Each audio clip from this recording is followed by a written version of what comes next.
Buenos días, soy el ingeniero Jesús Miranda y esta es una clase de instalaciones eléctricas de interiores para segundo año de bachillerato, clase 5. ¿Qué se va a revisar en esta clase? Se va a revisar los temas de sustitución de elementos averiados, averías típicas de una instalación, procedimiento de actuación ante averías, equipos de medida y comprobación, polímetro digital, analógico, pinza perimétrica, medidor de continuidad, secuencias de desmontaje y montaje de componentes eléctricos. Primero, tipos de averías eléctricas. Existen muchos tipos de averías eléctricas, ¿no? Muchos tipos. Vamos a tratar de focalizarnos en las más importantes. Las más importantes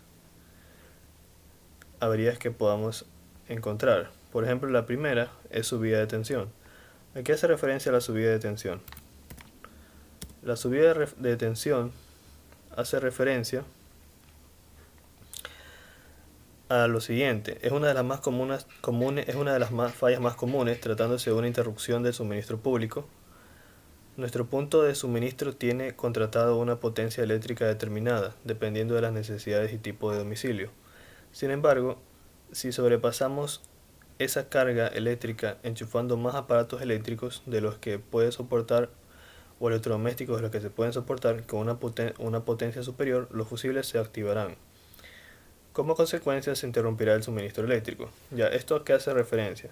Cuando nosotros diseñamos una instalación eléctrica, nosotros definimos un amperaje máximo que puede pasar a través de un disyuntor o breaker. ¿Ya?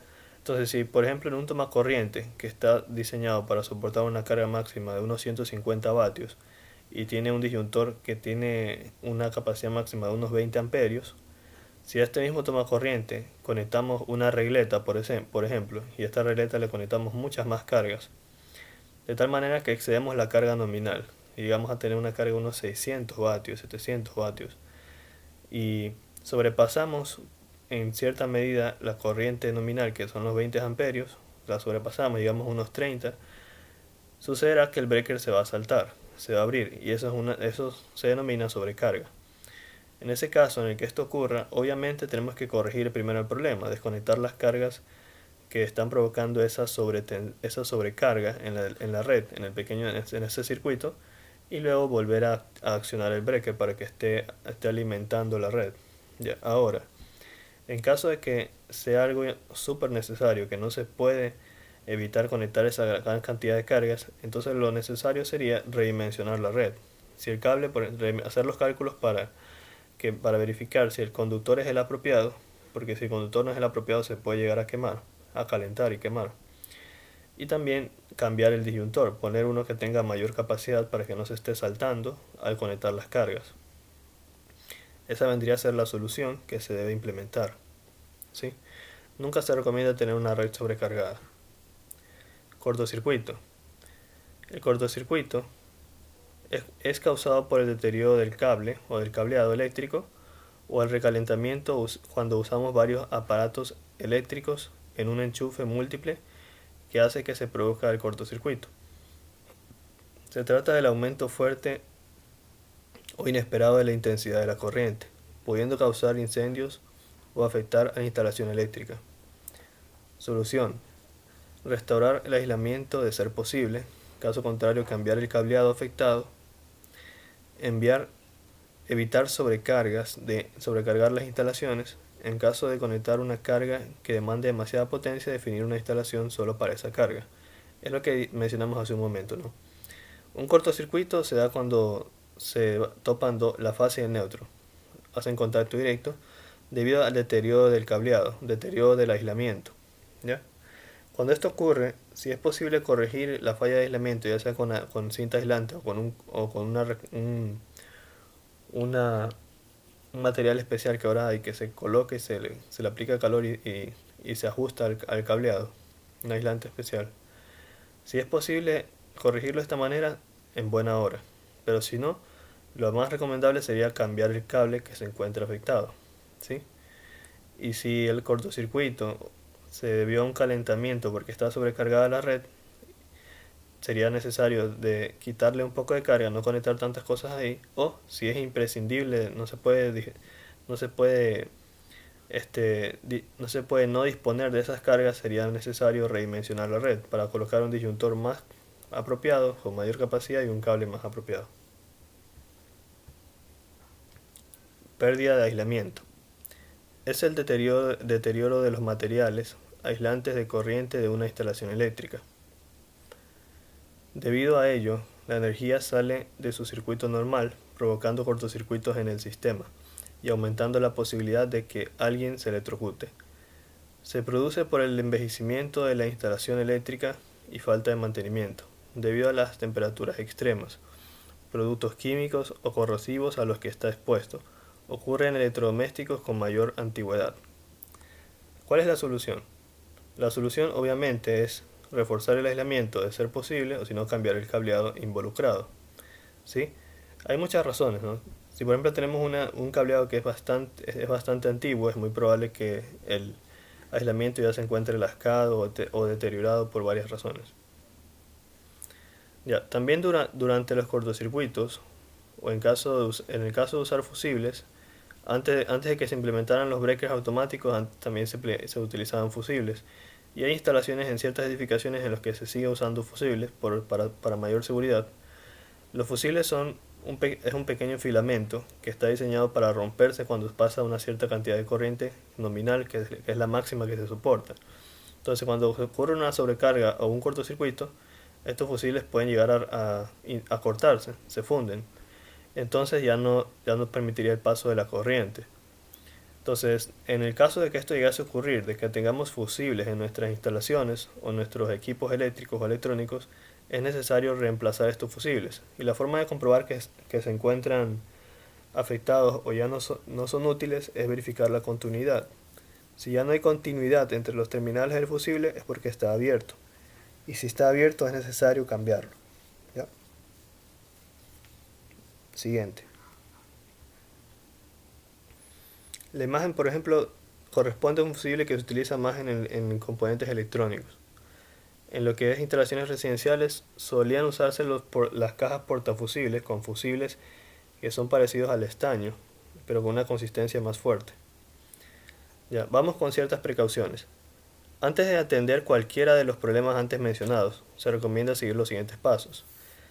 Desenergizar el área de trabajo para prevenir accidentes eléctricos como electrocuciones. Desenergizar, o sea, levantar los breakers, si es posible retirar los breakers para que no haya conexión, ¿sí? Porque nunca falta alguien que por algún motivo no se da cuenta y baja el breaker sin saber que el técnico está trabajando y vaya el técnico a electrocutarse. Y aparte de tener la certeza de haber desenergizado el sistema, es prudente medir con el voltímetro los terminales para verificar que no haya energía eléctrica. Entonces, si usted va a trabajar, por así decirlo, en la cocina, va a hacer un mantenimiento, un cambio de alguna instalación, primero abre el breaker de la cocina, lo retira para que no tenga energía y verifique con un multímetro que no haya energía, porque también puede ser que haya algún cable que no tenga bien el aislante y esté haciendo contacto con algún otro cable o alguna instalación añadida por ahí y la red siga con alimentación. Usar guantes y gafas de protección, pero también les recomiendo utilizar zapatos aislantes y no hacer contacto con la tierra en lo menos posible y entre otras cosas, ¿no? Para no sufrir de alguna descarga eléctrica. Ya, vamos con los equipos de medida y comprobación. Para los técnicos eléctricos y electrónicos, estos equipos son muy útiles. En este caso, el multímetro es más para los electrónicos. Pero para los técnicos eléctricos, un probador de continuidad, un probador de fase, un amperímetro son bastante utilizados también. Los voy a enumerar. Bueno, este de aquí es el multímetro o polímetro, también conocido. Se llama multímetro porque tiene muchos artefactos de medición. Tiene amperímetro, tiene voltímetro, tiene para medir resistencia y entre otras cosas. Este también es el polímetro o el multímetro pero analógico. En cambio este de acá es digital. Este de aquí es el amperímetro de pinza. Sirve para medir corriente a través de esta pinza. Ya vamos a explicar cómo. Este es un comprobador o probador de continuidad. Sirve para verificar la continuidad entre dos puntos de una instalación. o un circuito. Y este es el probador de fase. El probador de fase sirve para poder verificar que se encontrar la fase viva de una red eléctrica. Ya lo vamos a explicar. Primero, el multímetro. Aquí tenemos tres modelos distintos de multímetro. Este de aquí es el más caro, un multímetro Fluke. Este está costando alrededor de unos 500, 700 dólares, pero es bastante bueno. El precio se debe a que este aquí es muy preciso. La precisión es un factor muy importante en un multímetro, ya que por ejemplo si necesitamos hacer diagnóstico de placas electrónicas en las cuales la precisión es absolutamente importante. ¿Por qué? Porque por ejemplo si queremos verificar que un transistor horizontal, que son los transistores de video para los televisores de tubo de rayos catódicos, o un vertical se encuentra dañado, nosotros tenemos que verificar el diagrama, y en el diagrama vemos qué niveles de voltaje debe haber.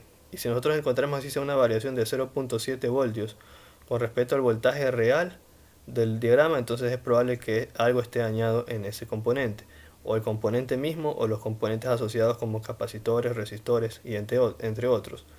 Entonces la precisión es muy importante, porque si no tuviéramos un instrumento bastante preciso para ese tipo de diagnósticos, no podríamos saber si está dañado o no el componente o los componentes asociados.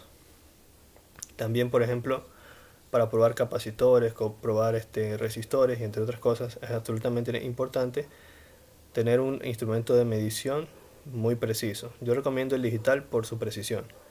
Ya. Este cambio es el analógico, es el polímetro analógico, tiene las mismas funciones y todo, pero es analógico. Es decir, la punta se deflexiona para poder determinar la medida. Este acá es también un polímetro digital, como el de aquí, pero este aquí es uno de muy baja gama. Este en cambio cuesta unos 5 dólares, lo pueden encontrar en cualquier ferretería o electrónica. Es muy barato, lo recomiendo para los estudiantes que recién van a usar por primera vez un multímetro. Si van a utilizar por primera vez un multímetro y nunca lo han usado antes, bueno, les recomiendo comprar el más barato, que es este aquí, el de 5 dólares, porque por lo general, siendo estudiantes en alguna ocasión podrían llegar a dañarlo. Un multímetro lo pueden dañar por usarlo de forma incorrecta. Por ejemplo, no puedes medir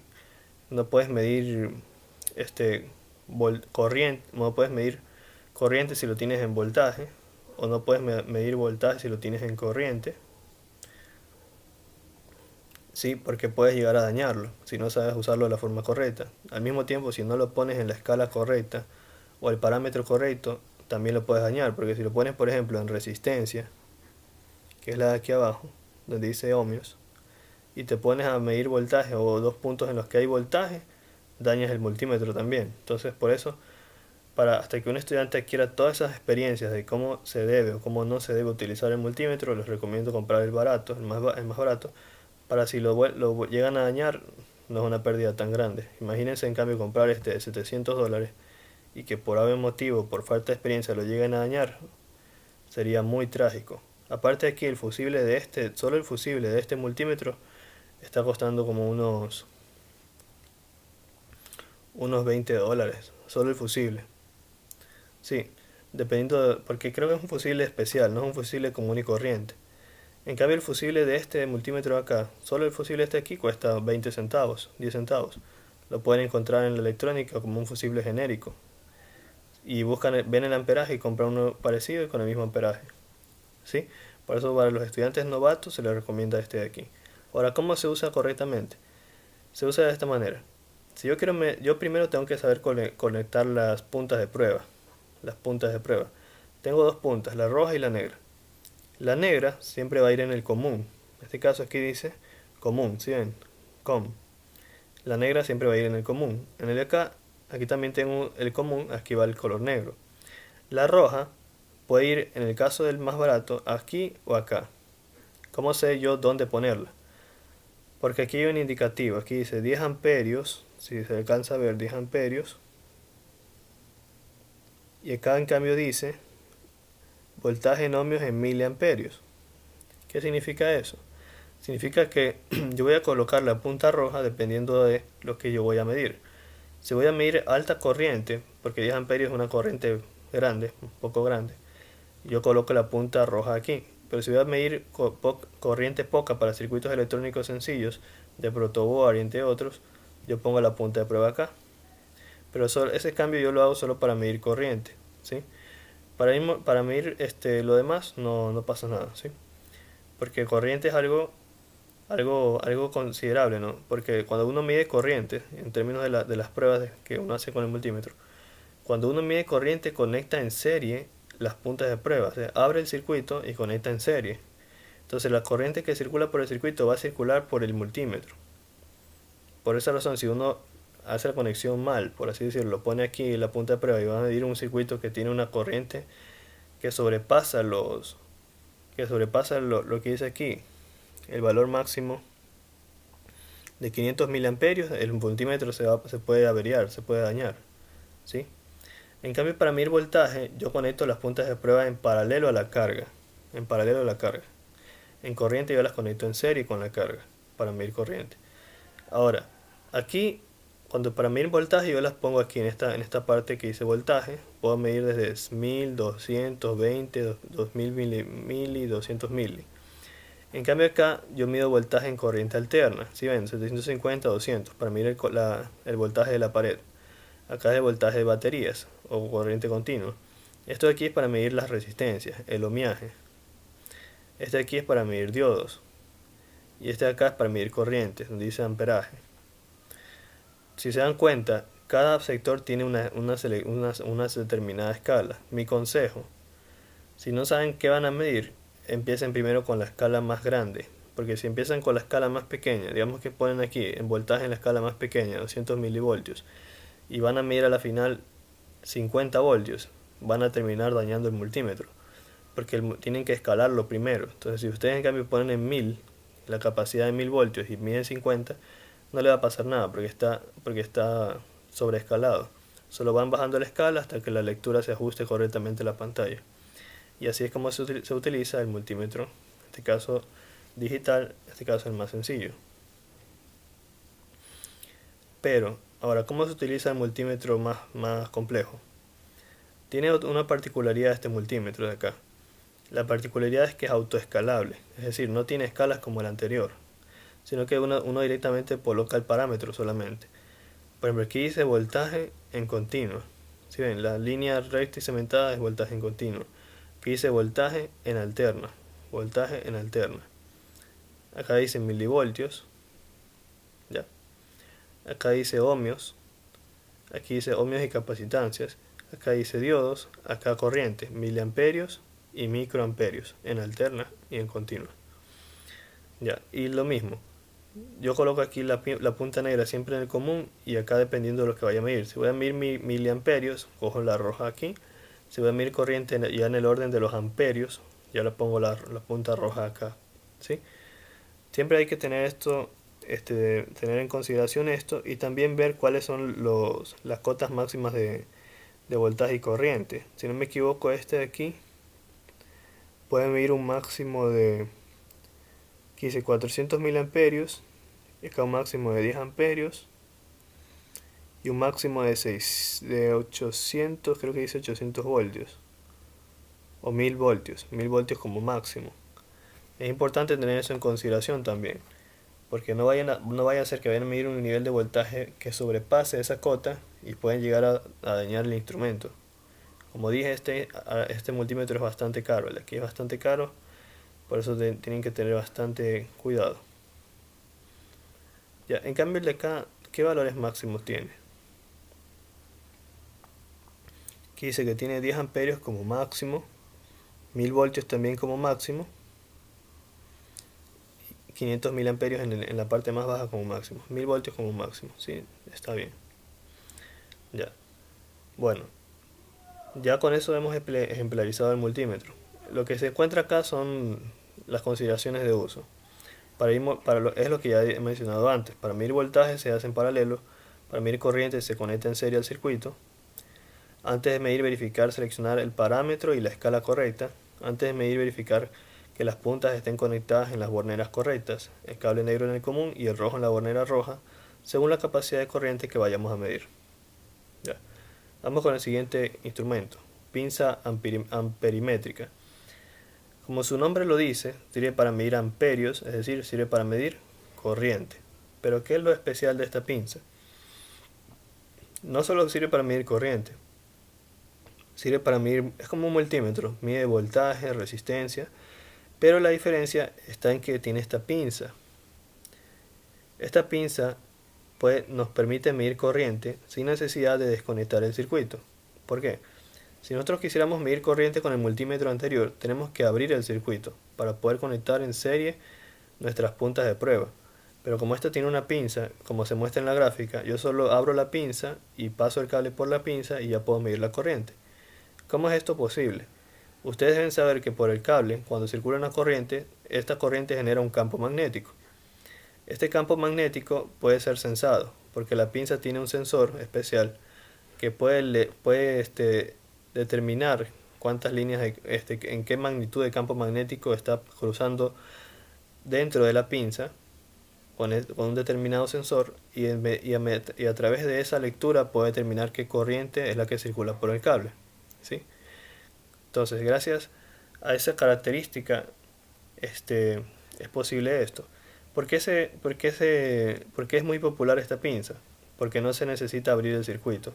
Es decir, se puede hacer una lectura para circuitos en caliente, es decir, circuitos que estén alimentados, estén trabajando, muy fácilmente solo abriendo y cerrando la pinza.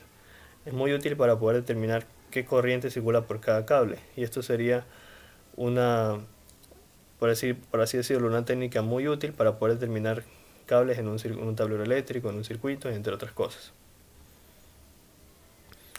Como se ve aquí, la pinza también tiene borneras para el cable rojo y el negro, porque también sirve como multímetro. Puede medir resistencia, puede medir voltaje y eso ya para eso se hace con estas puntas acá. Siguiente, medidor de continuidad. ¿Para qué sirve el medidor de continuidad o probador de continuidad? Más bien es un probador, porque no te mide la continuidad en sí, solo prueba si hay o no existe continuidad. Determinar si existe o no continuidad es muy útil para los electricistas para verificar si un cableado se encuentra bien o se encuentra deteriorado o un camino o una pista. Eso se hace a través de estos lagartos. Tenemos un lagarto negro y rojo. Conectamos el negro en un extremo y el rojo en el otro extremo del cable y verificamos si hay continuidad. Si hay continuidad se prende el verde, si no hay continuidad se prende el rojo. En cambio esto que se encuentra acá es una sonda inalámbrica por si acaso el punto al que queramos acceder esté muy lejos o tengamos cierta dificultad. Entonces para no ingresar con todo el artefacto ingresamos la sonda. Y así es como funciona.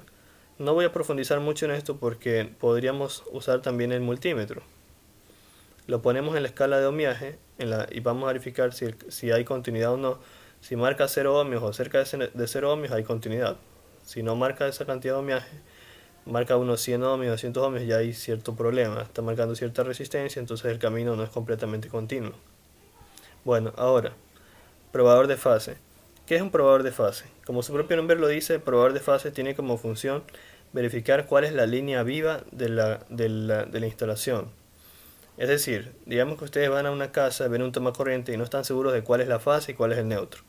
Lo que hacen es introducir esta especie de desarmador, la puntita, en el terminal del tomacorriente que ustedes quieren que sea la fase, y tocan con el dedo pulgar cualquiera de estos botones, porque es para hacer tierra. Y lo que va a ocurrir es que va a determinar si hay fase o no hay fase, prendiéndose un foquito, creo que es este de aquí. Hay probadores de fase más sencillos, como este de acá, y también más baratos, que están constituidos solamente por un foco de neón, que es un foquito que soporta 120 voltios, lo que es el voltaje de una fase, con una pequeña resistencia. Lo que hacen es conectar el color rojo dentro del tomacorriente y ustedes hacen contacto con el color negro. O ponen el color negro en el neutro, o el que ustedes creen que es el neutro. Si el foco se prende, acertaron, están haciendo contacto con la fase con el color rojo. Si no se prende, entonces está al revés, o no hay conexión. Algo interesante de este artefacto es que ustedes podrían fabricar su propio probador de fase comprando un foco de neón y una resistencia, en este caso de 2200 ohmios, si no me equivoco. Rojo, rojo, rojo, que es lo que se muestra aquí, sería 2, 2 y 2 ceros, ¿verdad? 2200 ohmios. Comparando estos componentes, el foco de neón, la resistencia y soldándole un par de cables, ustedes ya tienen su propio probador de fase y trabajaría de la misma forma como lo he dicho. conectan el rojo donde creen que está la fase y hacen contacto con el negro para que haga tierra, o conectan el negro en el otro agujero del toma corriente y ven si se prende. Si se prende, esa es la fase; si no se prende, no es la fase. Ya. Aparte de eso, bueno, ahorita vamos a ver el tema de secuencia de desmontaje y montaje de componentes eléctricos. Esto es un tema bastante general. Ustedes ya deberían saber qué es qué herramientas deberían de poder utilizar, como desarmadores, playos, alicates, entre otros. ¿Y en qué consistiría el proceso? En pasar los cables a través de las tuberías, hacer las conexiones en las cajas de paso correspondientes e implementar los esquemas eléctricos que se necesiten implementar. O sea, conociendo los esquemas podrían hacer fácilmente las instalaciones.